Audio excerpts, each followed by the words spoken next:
ਸਾਹਿਬ JIO.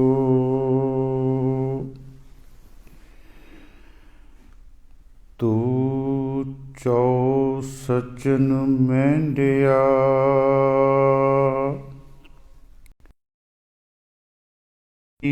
ਸਿਸ ਉਤਾਰ ਨਾਨਕ ਜਿਨ ਸੁਣਿਆ ਪੇਖਿਆ, ਸੇ ਫਿਰ ਘਰ ਵਾਸ ਨਾ ਕਰ ਹੱਥ।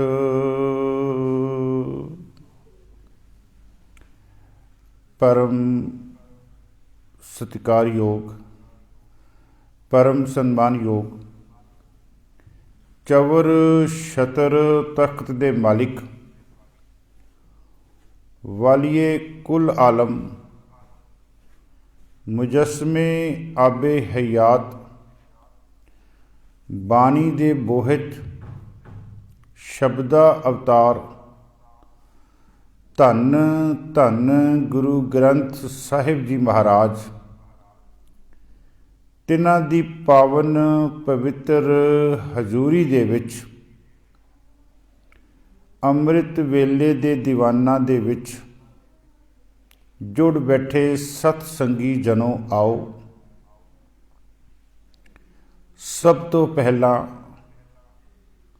सरबंस दानी, ਅੰਮ੍ਰਿਤ ਦੇ ਦਾਤੇ, ਕਲਗੀਆਂ ਵਾਲੇ, ਪੁੱਤਰਾਂ ਦੇ ਦਾਨੀ ਧੰਨ ਧੰਨ ਗੁਰੂ ਗੋਬਿੰਦ ਸਿੰਘ ਜੀ ਮਹਾਰਾਜ,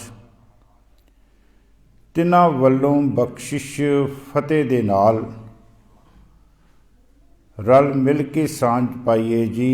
ਵਾਹਿਗੁਰੂ ਜੀ ਕਾ ਖਾਲਸਾ, ਵਾਹਿਗੁਰੂ ਜੀ ਕੀ ਫਤਿਹ।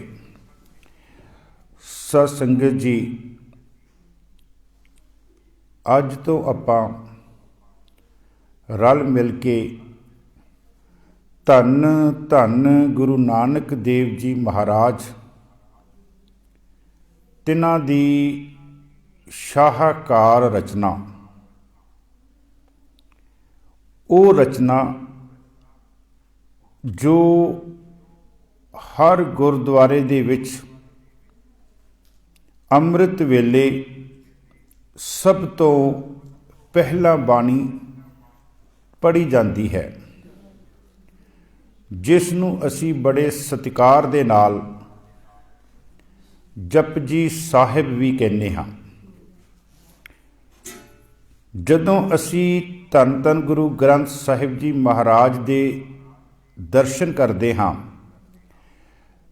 ਤੇ ਗੁਰੂ ਗ੍ਰੰਥ ਸਾਹਿਬ ਜੀ ਮਹਾਰਾਜ ਦਾ ਜੋ ਪਹਿਲਾ ਅੰਗ ਹੈ, ਉਸ ਅੰਗ ਦੇ ਉੱਪਰ ਜੋ ਇਸ ਬਾਣੀ ਦਾ ਸਿਰਲੇਖ ਹੈ ਉਹ ਜਪ ਹੈ। ਲੇਕਿਨ ਅਸੀਂ ਸਤਿਕਾਰ ਦੇ ਨਾਲ ਜਪਜੀ ਸਾਹਿਬ ਕਹਿੰਦੇ ਹਾਂ। ਇਸੇ ਤਰ੍ਹਾਂ ਸੁਖਮਨੀ ਸਾਹਿਬ ਦੀ ਬਾਣੀ, ਉਹਦਾ ਵੀ ਜਿਹੜਾ ਸਿਰਲੇਖ ਹੈ ਉਹ ਸੁਖਮਨੀ ਸਾਹਿਬ ਨਹੀਂ ਹੈ, ਉਹ ਸਿਰਲੇਖ ਹੈ ਗੌੜੀ ਸੁਖਮਨੀ ਮਹੱਲਾ ਪੰਜਵਾਂ। ਸਾਹਿਬ ਸ਼ਬਦ ਅਸੀਂ ਸਤਿਕਾਰ ਦੇ ਨਾਲ ਲਗਾਉਂਦੇ ਹਾਂ। ਉਸ ਤੋਂ ਉਪਰੰਤ ਅਸੀਂ ਸ਼ਾਮ ਨੂੰ, ਰਾਤ ਨੂੰ ਸੌਣ ਲੱਗਿਆਂ ਬਾਣੀ ਪੜ੍ਹਦੇ ਹਾਂ। ਉਹਦਾ ਨਾਮ ਹੈ ਕੀਰਤਨ ਸੋਹਿਲਾ। ਕੀਰਤਨ ਸ਼ਬਦ ਉਹਦੇ ਨਾਲ ਇਸ ਕਰਕੇ ਲੱਗਿਆ ਕਿਉਂਕਿ ਪੁਰਾਤਨ ਸਮੇਂ ਦੇ ਵਿੱਚ ਇਸ ਬਾਣੀ ਦਾ ਪਾਠ ਕੀਰਤਨ ਦੇ ਰੂਪ ਦੇ ਵਿੱਚ ਕੀਤਾ ਜਾਂਦਾ ਸੀ। ਲੇਕਿਨ ਗੁਰੂ ਗ੍ਰੰਥ ਸਾਹਿਬ ਜੀ ਮਹਾਰਾਜ ਦੇ ਵਿੱਚ ਇਹਦਾ ਜਿਹੜਾ ਸਿਰਲੇਖ ਹੈ ਉਹ ਹੈ ਸੋਹਿਲਾ। ਸੋ ਮੇਰੇ ਕਹਿਣ ਤੋਂ ਭਾਵ ਕਿ ਅਸੀਂ ਜਿਹੜਾ ਸ਼ਬਦ ਸਾਹਿਬ ਵਰਤਦੇ ਹਾਂ ਉਹ ਇੱਕ ਸਤਿਕਾਰ ਦੇ ਵਜੋਂ ਹੈ, ਅਤੇ ਵੈਸੇ ਵੀ ਸਿੱਖ ਦਾ ਫਰਜ਼ ਹੈ ਕਿ ਗੁਰੂ ਗ੍ਰੰਥ ਸਾਹਿਬ ਜੀ ਮਹਾਰਾਜ ਦੀ ਕੱਲੀ ਕੱਲੀ ਬਾਣੀ ਔਰ ਸੰਪੂਰਨ ਗੁਰੂ ਗ੍ਰੰਥ ਸਾਹਿਬ ਜੀ ਨੂੰ ਸਤਿਕਾਰ ਦੇਣਾ ਇੱਕ ਸਿੱਖ ਦਾ ਫਰਜ਼ ਹੈ। ਜਪਜੀ ਸਾਹਿਬ ਦੀ ਬਾਣੀ ਇਹ ਉਹ ਬਾਣੀ ਹੈ। ਇਹਦੇ ਨਾਲ ਕੁਛ ਮੈਂ ਆਪ ਜੀ ਦੇ ਨਾਲ ਸ਼ੁਰੂਆਤ ਦੇ ਵਿੱਚ ਇਤਿਹਾਸ ਦੀਆਂ ਗੱਲਾਂ ਦੀ ਸਾਂਝ ਪਾਵਾਂਗਾ। ਜਦੋਂ ਬਾਬਾ ਬੁੱਢਾ ਸਾਹਿਬ ਜੀ ਦਾ ਆਖਰੀ ਸਮਾਂ ਆਇਆ ਤੇ ਉਹਨਾਂ ਨੇ ਧੰਨ ਧੰਨ ਗੁਰੂ ਹਰਗੋਬਿੰਦ ਸਾਹਿਬ ਜੀ ਦੇ ਸਮੇਂ ਉਹਨਾਂ ਦੇ ਸਾਹਮਣੇ ਬੈਠ ਕੇ ਜਿਹੜੀ ਬਾਣੀ ਉਚਾਰੀ ਸੀ ਉਹਦਾ ਨਾਮ ਸੀਗਾ ਜਪਜੀ ਸਾਹਿਬ। ਜਦੋਂ ਉਹਨਾਂ ਨੇ ਸ਼ਲੋਕ ਪੜ੍ਹਿਆ, ਪਵਨ ਗੁਰੂ ਪਾਣੀ ਪਿਤਾ ਮਾਤਾ ਧਰਤ ਮਹੱਤ, ਪੜ੍ਹਦਿਆਂ ਜਦੋਂ ਪਹੁੰਚੇ ਆ ਜਿਨੀ ਨਾਮ ਧਿਆਇਆ ਗਏ ਮਸਕਤ ਘਾਲ, ਨਾਨਕ ਤੇ ਮੁਖ ਉਜਲੇ ਕੀਤੀ ਛੁੱਟੀ ਨਾਲ। ਇਹਨਾਂ ਪੰਕਤੀਆਂ ਦੇ ਨਾਲ ਉਹਨਾਂ ਨੇ ਆਖਰੀ ਸਵਾਸ ਲਿਆ ਔਰ ਧੰਨ ਧੰਨ ਗੁਰੂ ਹਰਗੋਬਿੰਦ ਸਾਹਿਬ ਜੀ ਦੇ ਗੋਦੀ ਦੇ ਵਿੱਚ ਉਹਨਾਂ ਨੇ ਆਪਣਾ ਸੀਸ ਜਿਹੜਾ ਸੀ ਉਹ ਰੱਖ ਦਿੱਤਾ।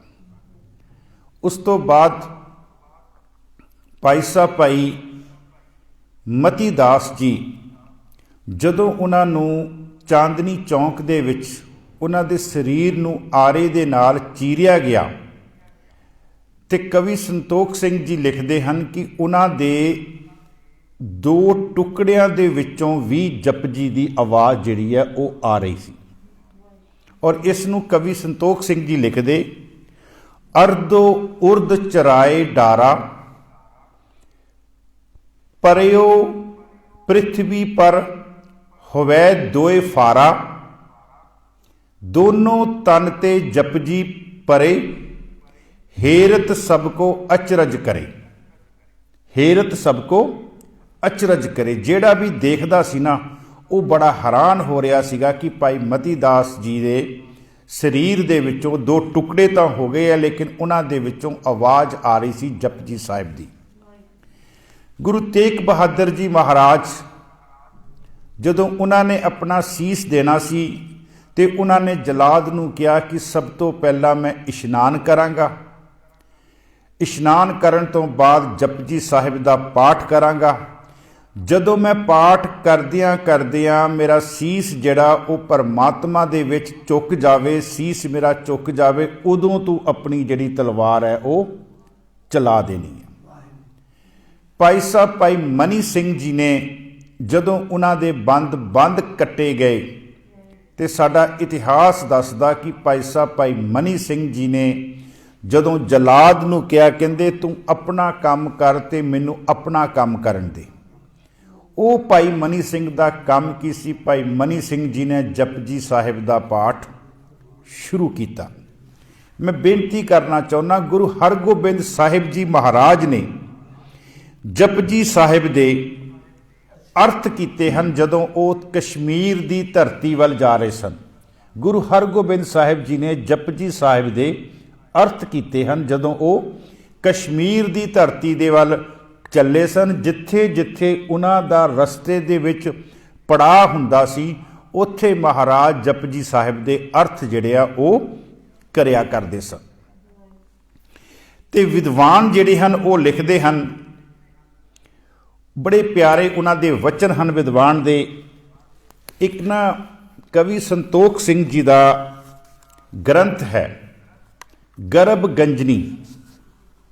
ਉਸ ਗਰਭ ਗੰਜਨੀ ਜਿਹੜਾ ਸੀਗਾ ਉਹ ਸਿਰਫ ਉਹਨਾਂ ਨੇ ਜਪਜੀ ਸਾਹਿਬ ਦੀ ਜਿਹੜੀ ਵਿਆਖਿਆ ਸੀ ਉਹਦੇ ਵਿੱਚ ਉਹਨਾਂ ਨੇ ਵਾਰਤਕ ਤੇ ਉਹਨਾਂ ਨੇ ਜਿਹੜਾ ਕਾਵਕ ਰੂਪ ਹੈ ਉਹਦੇ ਵਿੱਚ ਉਹਨਾਂ ਨੇ ਕੀਤੀ ਹੈ। ਉਹਦੇ ਵਿੱਚ ਦੋ ਚਾਰ ਬਚਨ ਜਪਜੀ ਸਾਹਿਬ ਦੇ ਬਾਰੇ ਕਵੀ ਸੰਤੋਖ ਸਿੰਘ ਜੀ ਦੀ ਜਿਹੜੀ ਸ਼ਰਧਾ ਹੈ, ਭਾਵਨਾ ਹੈ, ਉਹ ਲਿਖਦੇ ਹਨ। ਉਹ ਕਹਿੰਦੇ ਹਨ, ਠੰਡੇ ਪਾਣੀ ਜੋ ਨਹਿ ਨਹਾਵੇ, ਜਿਹੜਾ ਅੰਮ੍ਰਿਤ ਵੇਲੇ ਉੱਠ ਕੇ ਇਸ਼ਨਾਨ ਨਹੀਂ ਕਰਦਾ, ਠੰਡੇ ਪਾਣੀ ਜੋ ਨਹਿ ਨਹਾਵੇ, ਬਿਨ ਜਪ ਪੜੇ ਪ੍ਰਸਾਦ ਜੋ ਖਾਵੇ। ਜਿੰਨੀ ਦੇਰ ਤੱਕ ਅੰਮ੍ਰਿਤ ਵੇਲੇ ਉਹਦੀ ਜ਼ੁਬਾਨ ਦੇ ਉੱਪਰ ਪਹਿਲਾਂ ਜਪਜੀ ਸਾਹਿਬ ਦਾ ਪਾਠ ਨਹੀਂ ਆ ਰਿਹਾ ਤੇ ਪਾਠ ਆਉਣ ਤੋਂ ਪਹਿਲਾਂ ਜਿਹੜਾ ਪ੍ਰਸਾਦ ਖਾ ਲੈਂਦਾ ਹੈ, ਛਕ ਲੈਂਦਾ ਹੈ, ਕੁਛ ਮੂੰਹ ਦੇ ਵਿੱਚ ਨਿਗਲ ਲੈਂਦਾ ਹੈ।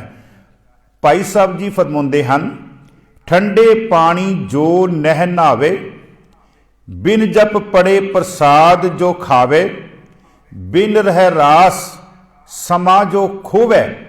ਸ਼ਾਮ ਨੂੰ ਰਹਿਰਾਸ ਕਰਨ ਤੋਂ ਬਗੈਰ ਜਿਹੜਾ ਸਮਾਂ ਆਪਣਾ ਗਵਾ ਦਿੰਦਾ ਹੈ। ਕੀਰਤਨ ਪੜੇ ਬਿਨਾ ਜੋ ਸੋਵੇ। ਦੇਖੋ ਜਿਹੜਾ ਕੀਰਤਨ ਸੋਹਲੇ ਦੀ ਬਾਣੀ ਹੈ ਨਾ, ਇਹ ਸਾਡੀ ਮਰਿਆਦਾ ਕਹਿੰਦੀ ਹੈ ਕਿ ਇਹ ਤੂੰ ਉਦੋਂ ਪੜ੍ਹਨੀ ਹੈ ਜਦੋਂ ਤੂੰ ਆਪਣੇ ਬੈੱਡ ਤੇ ਚਲਾ ਗਿਆ, ਜਦੋਂ ਤੇਰੀ ਸੌਣ ਦੀ ਤਿਆਰੀ ਹੈ, ਤੂੰ ਉਦੋਂ ਕੀਰਤਨ ਸੋਹਿਲਾ ਜਿਹੜਾ ਉਹ ਪੜ੍ਹਨਾ ਹੈ। ਵੈਸੇ ਇਹਦੀ ਵੀ ਪੜ੍ਹਨ ਦੀ ਮਰਿਆਦਾ ਹੈ, ਉਹ ਕਿਤੇ ਆਪਾਂ ਫੇਰ ਦੇਖਾਂਗੇ। ਭਾਈ ਸਾਹਿਬ ਕਹਿੰਦੇ ਹਨ, ਕੀਰਤਨ ਪੜ੍ਹੇ ਬਿਨਾ ਜੋ ਸੋਵੈ, ਚੁਗਲੀ ਕਰ ਜੋ ਕਾਜ ਬਿਗਾੜੇ। ਇਹ ਸਾਰੇ ਕੰਮ ਉੱਪਰਲੇ ਨਹੀਂ ਕਰਦਾ ਤੇ ਚੁਗਲੀਆਂ ਕਰਦਾ। ਤੇ ਭਾਈ ਸਾਹਿਬ ਜੀ ਫਰਮਾਉਂਦੇ ਹਨ, ਤ੍ਰਿਗ ਤਿਸ ਜਨਮ ਕੋ ਧਰਮ ਵਿਸਾਰੇ।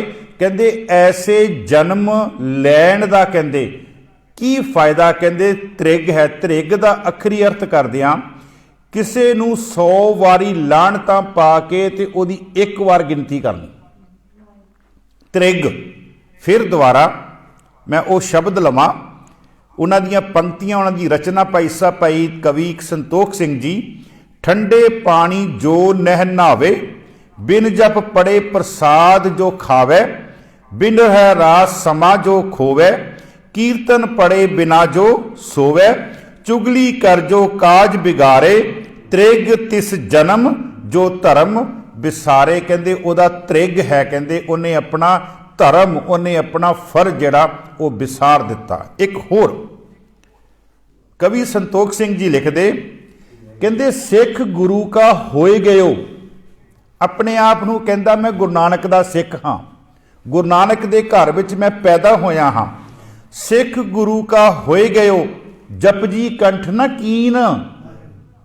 ਜਪਜੀ ਨਹੀਂ ਉਹਨੇ ਕਹਿੰਦੇ ਕੰਠ ਕੀਤਾ, ਸਾਰੀ ਉਮਰ ਲੰਘ ਗਈ ਉਹਦੀ।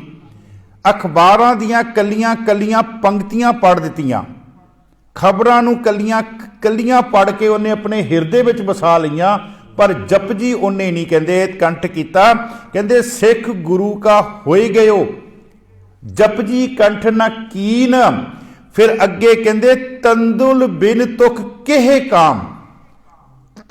ਤੰਦੁਲ ਦਾ ਅਖਰੀ ਅਰਥ ਕੀ ਹੈ ਜੀ? ਚੌਲ। ਚੌਲ ਦੇ ਆਸੇ ਪਾਸੇ ਤੁਖ ਹੁੰਦਾ, ਤੁਖ ਜਿਹਨੂੰ ਆਪਾਂ ਕਹਿ ਲਈਏ ਜਿਹਦੇ ਵਿੱਚ ਚੌਲ ਲਪੇਟਿਆ ਹੁੰਦਾ। ਕਹਿੰਦੇ ਜਦੋਂ ਅਸੀਂ ਚੌਲ ਕਹਿੰਦੇ ਇੱਕ ਪਾਸੇ ਕਰ ਲੈਂਦੇ ਆ, ਉਹ ਜਿਹੜੀ ਫੱਕ ਬਚਦੀ ਆ ਉਹਦਾ ਕਹਿੰਦੇ ਕੀ ਕੰਮ ਹੈ, ਉਹ ਅਸੀਂ ਕਹਿੰਦੇ ਸੁੱਟ ਦਿੰਦੇ ਆ। ਇਸੇ ਤਰ੍ਹਾਂ ਕਹਿੰਦੇ ਸਿੱਖ ਦੀ ਜ਼ਿੰਦਗੀ ਹੈ, ਜਿਹਨੇ ਆਪਣੀ ਜ਼ਿੰਦਗੀ ਦੇ ਵਿੱਚ ਜਪਜੀ ਕੰਠ ਨਹੀਂ ਕੀਤਾ, ਉਹਦੀ ਜ਼ਿੰਦਗੀ, ਉਹਦਾ ਜੀਵਨ ਉਹ ਉਸ ਫੱਕ ਦੀ ਨਿਆਈ ਹੈ, ਜਿਸ ਫੱਕ ਦੇ ਵਿੱਚੋਂ ਚੌਲਾਂ ਦੇ ਦਾਣੇ ਵੱਖਰੇ ਕਰ ਲਏ ਤੇ ਉਹ ਫੱਕ ਜਿਹੜੀ ਹੈ ਉਹਦਾ ਵਿਅਰਥ ਹੈ, ਉਹਦਾ ਕੋਈ ਕੰਮ ਨਹੀਂ ਹੈ। ਇਹ ਭਾਈ ਕਵੀ ਸੰਤੋਖ ਸਿੰਘ ਜੀ ਸਿੱਖ ਨੂੰ ਇੱਕ ਠੋਕਰ ਮਾਰਦੇ ਪਏ ਹੈ ਕਿ ਜਪਜੀ ਜਿਹੜਾ ਕੰਠ ਕਰਨਾ ਹਰ ਸਿੱਖ ਦਾ ਫਰਜ਼ ਹੈ।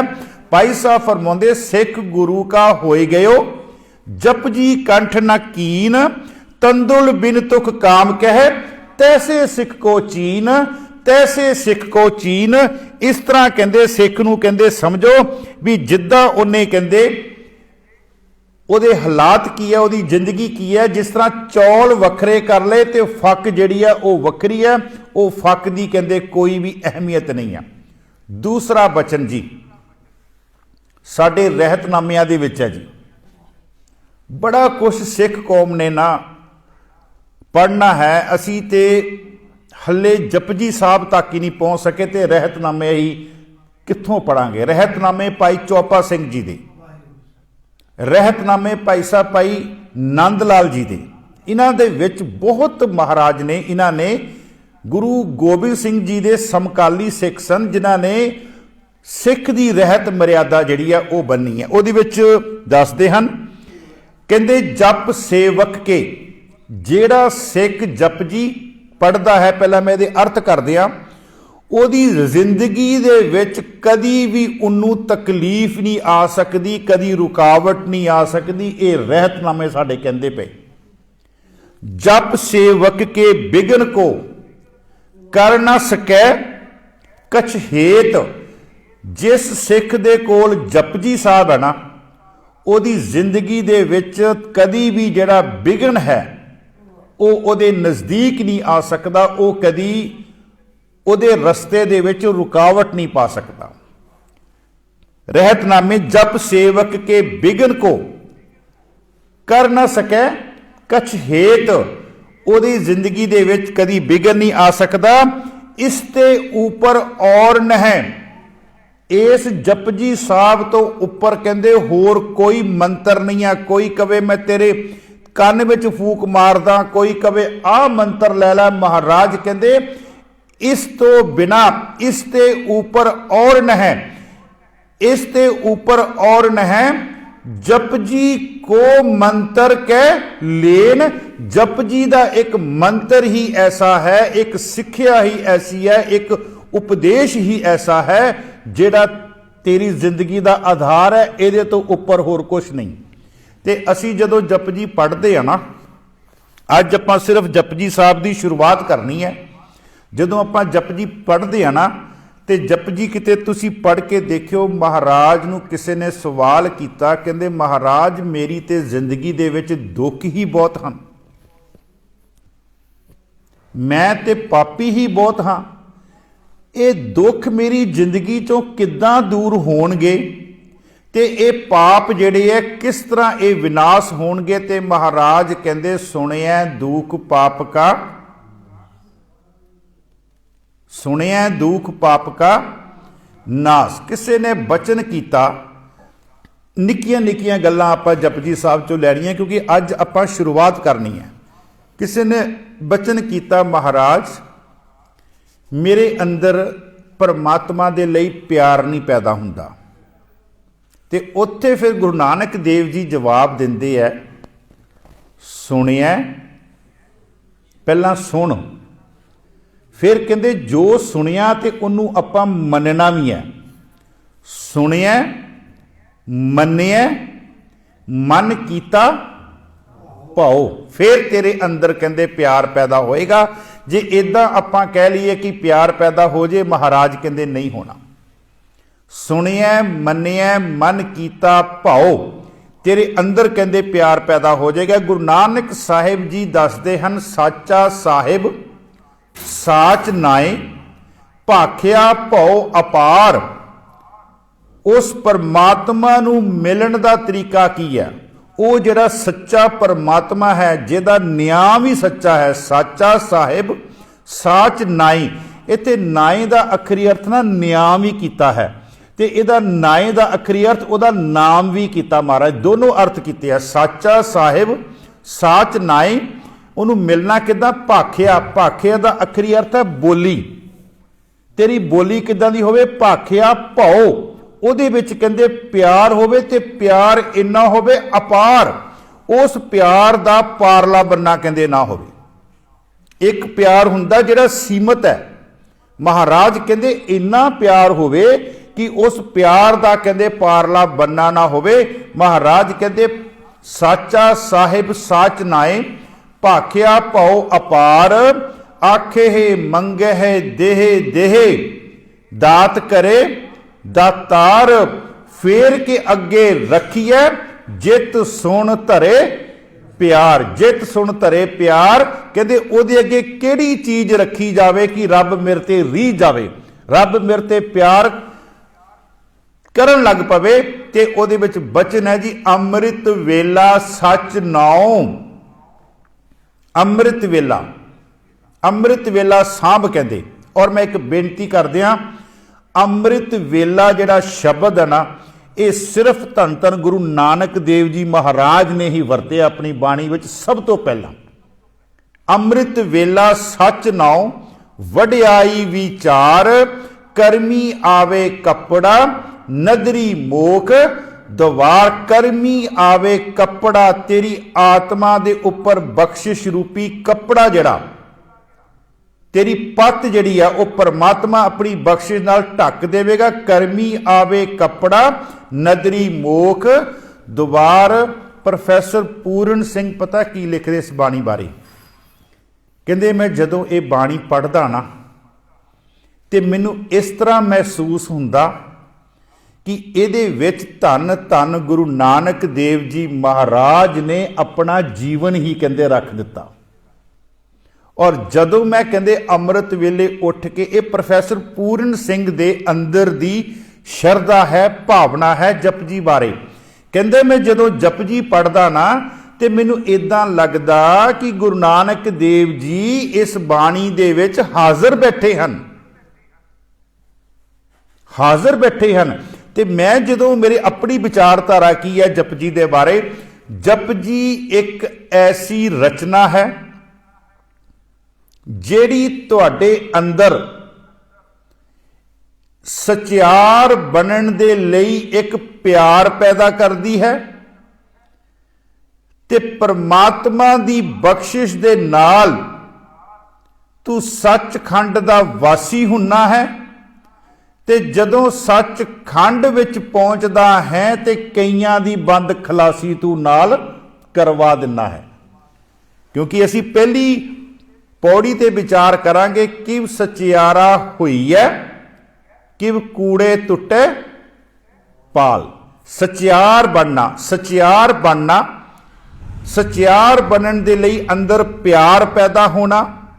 ਇਹ ਪਿਆਰ ਜਿਹੜਾ ਹੈ ਤੈਨੂੰ ਸੱਚਖੰਡ ਤੱਕ ਪਹੁੰਚਾ ਦੇਵੇਗਾ ਤੇ ਜਦੋਂ ਸੱਚਖੰਡ ਵਿੱਚ ਪਹੁੰਚੇਗਾ ਤੇ ਕਈਆਂ ਦੀ ਬੰਦ ਖਲਾਸੀ ਉਹ ਤੂੰ ਕਰਵਾ ਕੇ ਇਸ ਜਹਾਨ ਤੋਂ ਜਿਹੜਾ ਉਹ ਜਾਵੇਂਗਾ। ਸੋ ਜਪਜੀ ਸਾਹਿਬ, ਜਪ ਕਹਿ ਲਈਏ, ਜਪਜੀ ਸਾਹਿਬ ਕਹਿ ਲਈਏ। ਤੁਸੀਂ ਦੇਖੋ ਗੁਰੂ ਗ੍ਰੰਥ ਸਾਹਿਬ ਜੀ ਮਹਾਰਾਜ ਦੇ ਸਭ ਤੋਂ ਪਹਿਲੇ ਇੱਕ ਨੰਬਰ ਜਿਹੜਾ ਪਹਿਲਾ ਅੰਗ ਹੈ ਉਹਦੇ ਤੇ ਹੈ। ਦੂਸਰੀ ਗੱਲ, ਪਹਿਲੇ ਅੰਗ ਤੇ ਇੱਕ ਦੀ ਗਿਣਤੀ ਨਹੀਂ ਹੈ ਜੀ। ਗੁਰੂ ਗ੍ਰੰਥ ਸਾਹਿਬ ਜਿਹੜਾ ਪਹਿਲਾ ਅੰਗ ਹੈ ਉਹ ਤੇ ਗਿਣਤੀ ਨਹੀਂ ਹੈ। ਗੁਰੂ ਗ੍ਰੰਥ ਸਾਹਿਬ ਦੀ ਗਿਣਤੀ 2 ਤੋਂ ਸ਼ੁਰੂ ਹੋ ਰਹੀ ਹੈ, ਅਗਲੇ ਅੰਗ ਤੋਂ ਸ਼ੁਰੂ ਹੋ ਰਹੀ ਹੈ। ਪਹਿਲੇ ਅੰਗ ਤੇ ਕੋਈ ਗਿਣਤੀ ਨਹੀਂ ਪਾਈ। ਗਿਣਤੀ ਤਾਂ ਨਹੀਂ ਪਾਈ ਕਿਉਂਕਿ ਗੁਰੂ ਨਾਨਕ ਦੇਵ ਜੀ ਨੇ ਇੱਥੇ ਇੱਕ ਲਿਖ ਦਿੱਤਾ ਜਪਜੀ ਦੀ ਸ਼ੁਰੂਆਤ ਕਰਨ ਤੋਂ ਪਹਿਲਾਂ। ਦੂਸਰੀ ਬੇਨਤੀ ਹੋਰ, ਮੈਂ ਇਹ ਇੱਕ ਦੇ ਵੱਲ ਜਾਣ ਤੋਂ ਪਹਿਲਾਂ ਮੈਂ ਇੱਕ ਬੇਨਤੀ ਹੋਰ ਕਰ ਜਿਆ। ਜਪਜੀ ਸਾਹਿਬ ਅੰਮ੍ਰਿਤ ਵੇਲੇ ਪੜ੍ਹਨ ਦੀ ਮਰਿਆਦਾ ਇਹ ਗੁਰੂ ਨਾਨਕ ਦੇਵ ਜੀ ਨੇ ਕਰਤਾਰਪੁਰ ਦੀ ਧਰਤੀ ਤੇ ਬੰਨੀ। ਇਹ ਗੁਰੂ ਨਾਨਕ ਦੇਵ ਜੀ ਦੀ ਮਰਿਆਦਾ ਭਾਈ ਗੁਰਦਾਸ ਜੀ ਫਰਮਾਉਂਦੇ ਆ, ਸੋਦਰ ਆਰਤੀ ਗਾਵੀਐ। ਸੋਦਰ ਦਾ ਪਾਠ ਤੇ ਆਰਤੀ ਦੇ ਸ਼ਬਦ। ਆਰਤੀ ਦੇ ਸ਼ਬਦ 3 ਸ਼ਬਦ ਜੀ ਆਰਤੀ ਦੇ ਸੀ ਉਸ ਸਮੇਂ ਜਦੋਂ ਗੁਰੂ ਨਾਨਕ ਦੇਵ ਜੀ ਮਹਾਰਾਜ ਦਾ ਸਮਾਂ ਸੀ। ਹੁਣ ਸ਼ਬਦ 5 ਹੈ ਕਿਉਂਕਿ ਚੌਥਾ ਸ਼ਬਦ ਹੈਗਾ ਗੁਰੂ ਰਾਮਦਾਸ ਜੀ ਮਹਾਰਾਜ ਦਾ ਤੇ 5ਵਾਂ ਸ਼ਬਦ ਹੈਗਾ ਗੁਰੂ ਅਰਜੁਨ ਦੇਵ ਜੀ ਮਹਾਰਾਜ ਦਾ। ਤੇ ਪਹਿਲੇ 3 ਸ਼ਬਦ ਜਿਹੜੇ ਉਹ ਆਰਤੀ ਦੇ ਸੀਗੇ ਗੁਰੂ ਨਾਨਕ ਦੇਵ ਜੀ ਦੇ। ਜੈਕਰ ਕੀਰਤ ਆਖੀਐ। ਦੂਸਰਾ ਸ਼ਬਦ ਸੀ 6 ਘਰ 6 ਗੁਰ 6 ਉਪਦੇਸ਼ ਤੇ ਤੀਸਰਾ ਸ਼ਬਦ ਸੀ ਗगन ਮੈਂ ਥਾਲ ਰਬ ਚੰਦ ਦੀਪਕ ਬਣੋ। 3 ਸ਼ਬਦ, ਇੱਕ ਤਿੰਨੋਂ ਸ਼ਬਦ ਗੁਰੂ ਨਾਨਕ ਦੇਵ ਜੀ ਦੇ। ਤੇ ਮਹਾਰਾਜ ਫਰਮਾਉਂਦੇ, ਭਾਈ ਗੁਰਦਾਸ ਜੀ ਫਰਮਾਉਂਦੇ, ਮਰਿਆਦਾ ਸਾਡੀ ਅੰਮ੍ਰਿਤ ਵੇਲੇ ਜਪਜੀ ਸਾਹਿਬ ਪੜ੍ਹਨ ਦੀ ਜਿਹੜੀ ਰੱਖੀ ਹੈ ਉਹ ਗੁਰੂ ਨਾਨਕ ਦੇਵ ਜੀ ਰੱਖੀ ਹੈ। ਮਹਾਰਾਜ ਫਰਮਾਉਂਦੇ ਭਾਈ ਗੁਰਦਾਸ ਜੀ, ਸੋਦਰ ਆਰਤੀ ਗਾਵੀਐ ਅੰਮ੍ਰਿਤ ਵੇਲੇ ਜਾਪ ਉਚਾਰਾ। ਹੁਣ ਇਤੋਂ ਤੇ ਕੋਈ ਨਹੀਂ ਨਾ ਅਸੀਂ ਮੁਨਕਰ ਹੋ ਸਕਦੇ ਵੀ ਜਿਹੜਾ ਜਪਜੀ ਸਾਹਿਬ ਦਾ ਪਾਠ ਹੈ ਉਹ ਅੰਮ੍ਰਿਤ ਵੇਲੇ ਹੀ ਪੜ੍ਹਨਾ ਹੈ। ਦੇਖੋ, ਇੱਕ ਮਰਿਆਦਾ ਸਾਡੀ ਉਹ ਹੁੰਦੀ ਹੈ ਜਿਹਦੇ ਵਿੱਚ ਰਹਿ ਕੇ ਅਸੀਂ ਕੰਮ ਕਰਨਾ। ਇੱਕ ਅਸੀਂ ਆਪਣੇ ਨਿੱਜੀ ਤੌਰ ਤੇ ਜਦੋਂ ਅਸੀਂ ਜਪਜੀ ਸਾਹਿਬ ਕਰਨਾ, ਭਾਵੇਂ ਤੁਸੀਂ ਇੱਕ ਦਿਨ ਦੇ 100 ਕਰੋ, ਫਿਰ ਉੱਥੇ ਸਮੇਂ ਦੀ ਗੱਲ ਨਹੀਂ, ਪਰੰਤੂ ਜਿਹੜੀ ਸਾਡੀ ਮਰਿਆਦਾ ਹੈ ਇੱਕ ਜਪਜੀ ਸਾਹਿਬ ਜਿਹੜਾ ਕਰਨਾ ਉਹ ਅਸੀਂ ਅੰਮ੍ਰਿਤ ਵੇਲੇ ਕਰਨਾ। ਉਹਦੇ ਤੋਂ ਬਾਅਦ ਵੀ ਤੁਸੀਂ ਰਾਤ ਨੂੰ ਕਰੋ, ਦੁਪਹਿਰੇ ਕਰੋ, ਫਿਰ ਉੱਥੇ ਕੋਈ ਗੱਲ ਨਹੀਂ। ਸੋਦਰ ਆਰਤੀ ਗਾਵੀਐ ਅੰਮ੍ਰਿਤ ਵੇਲੇ ਜਾਪ ਉਚਾਰਾ। ਜਪਜੀ ਸਾਹਿਬ ਦੀ ਸ਼ੁਰੂਆਤ ਮਹਾਰਾਜ ਕਰਦੇ ਆ ਜੀ ਇੱਕ ਓੰਕਾਰ। ਇਸ ਸ਼ਬਦ ਨੂੰ ਸੁਣਿਓ। ਜਦੋਂ ਅਸੀਂ ਇਹਦਾ ਉਚਾਰਨ ਕਰਨਾ ਨਾ, ਇਹਦਾ ਉਚਾਰਨ ਅਸੀਂ ਕਰਨਾ ਜੀ 3 ਹਿੱਸਿਆਂ ਦੇ ਵਿੱਚ।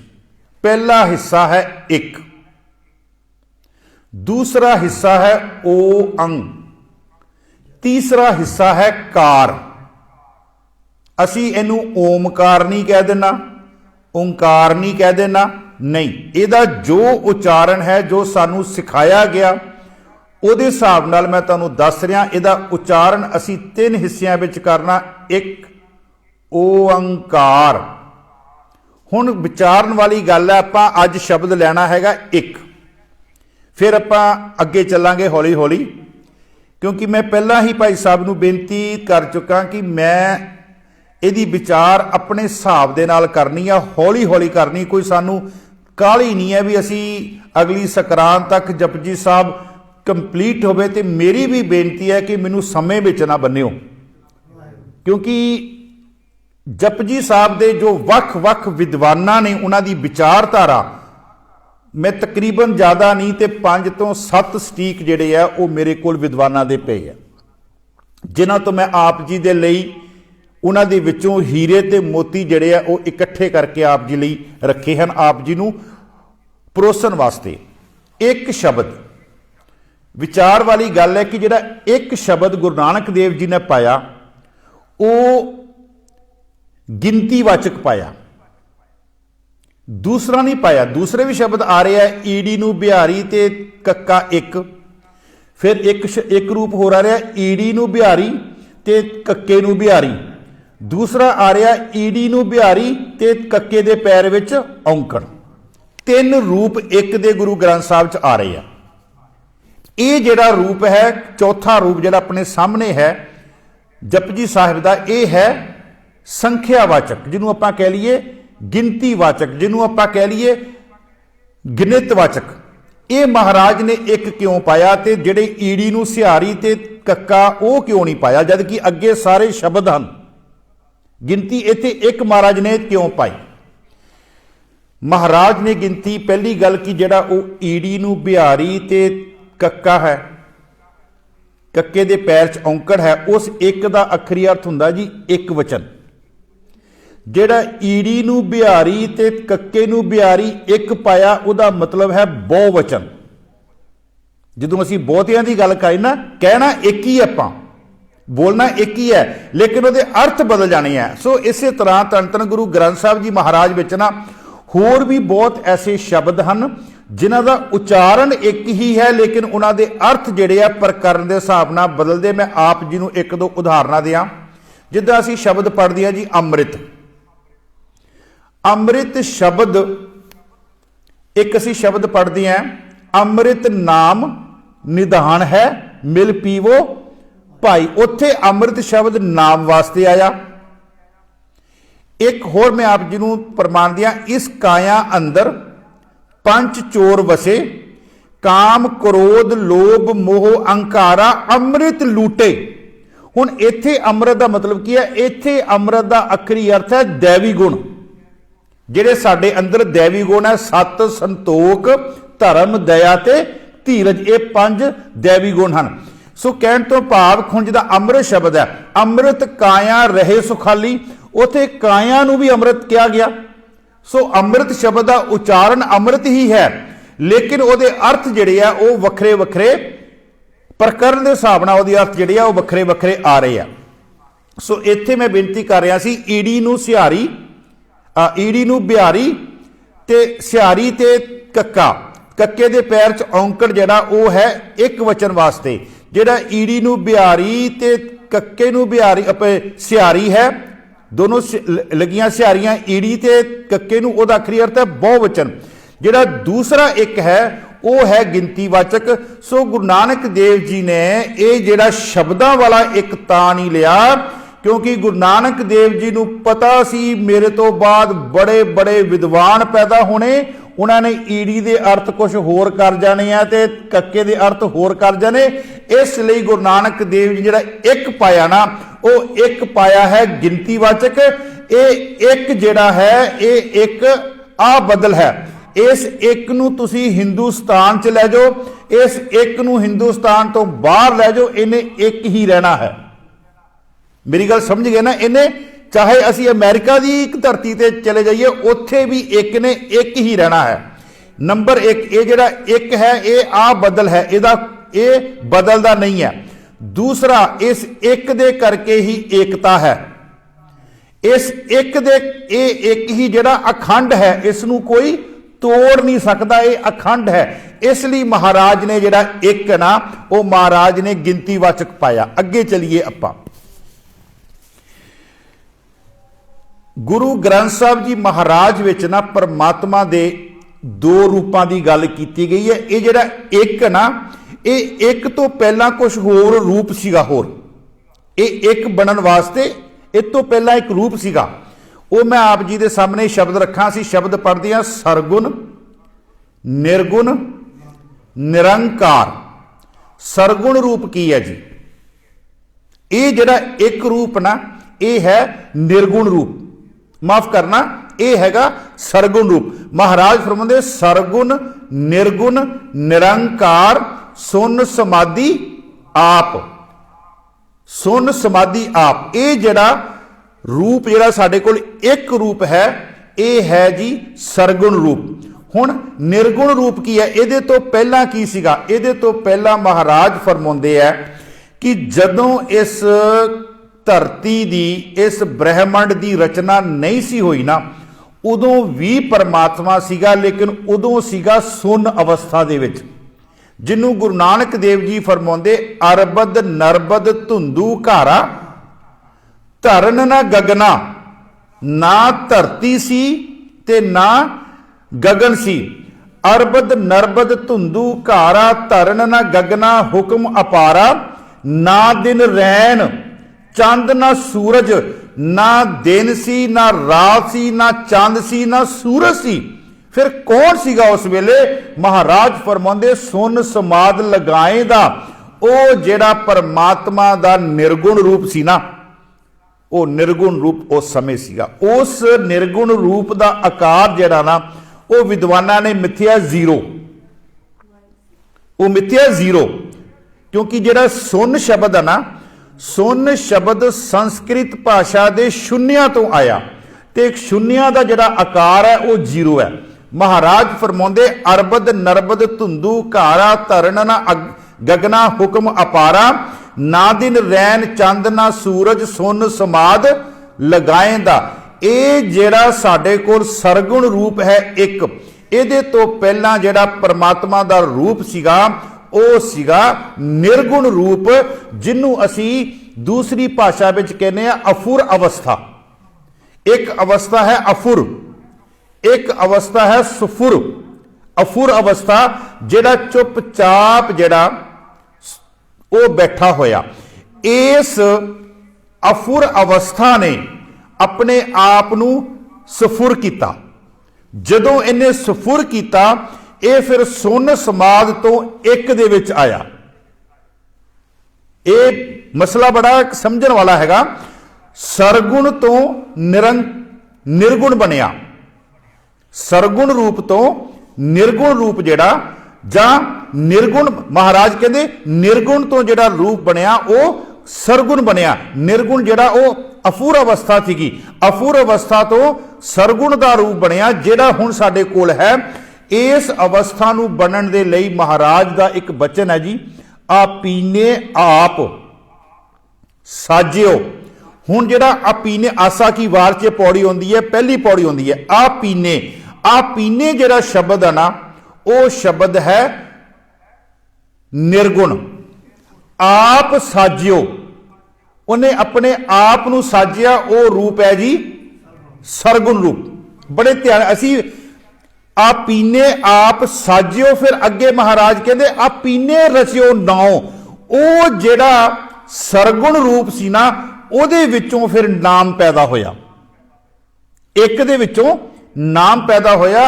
और गुरु नानक देव जी ते महाराज कहते हैं इस सृष्टि का जिहड़ा पसारा हो रहा ना, वो भी एक तो हो रहा। कीता पसाओ, कीता पसाओ एको कवाओ। जदों वो एक बोलिया ना, उदों जिहड़ा ये सारी सृष्टि का पसारा होया। जदों एक बोलिया कीता पसाओ एको कवाओ तिसते होए लख दरियाओ। महाराज कहते फिर उहदे तो जिहड़ी सृष्टि का पसारा सी ना, वो अगे तो अगे जिहड़ा होना जिहड़ा वो शुरू हो गया।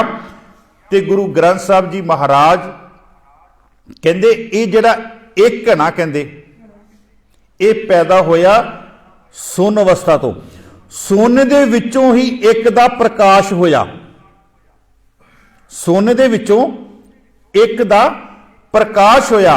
और इस एक दे प्रकाश ने फिर अनेकता बना दी। जिन्हों गुरु गोबिंद सिंह जी कहते एक है अनेक है, और इस अनेकता दे विचों ही जदों परमात्मा की मर्जी आनी है उन्हें फिर एक विच आ जाना। एक है अनेक है फिर एक है, जिन्हों असी चौपाई साहब च पढ़ते हैं, जब उद करख करा कर तारा। उद करख का मतलब की है? जदों परमात्मा आपां दे सिंपल अर्थ कर लीए, जदों रब ना खुश होया, जब उद करख करा कर तारा परजा धरत तब देह अपारा। जदों वो अपनी मौज विच आया उन्हें सारी सृष्टि बना दी। जब आ करख करत हूं कब हूं, अकरख का आखिरी अर्थ कर लिया जो थोड़ा जा गुस्सा आ गया। जब आ करख करत हूं कब हूं, तुम मैं मिलत देह धर सब हूं। उन्हें सारी सृष्टि नूं अपने विच उन्हें इकट्ठा कर लिया।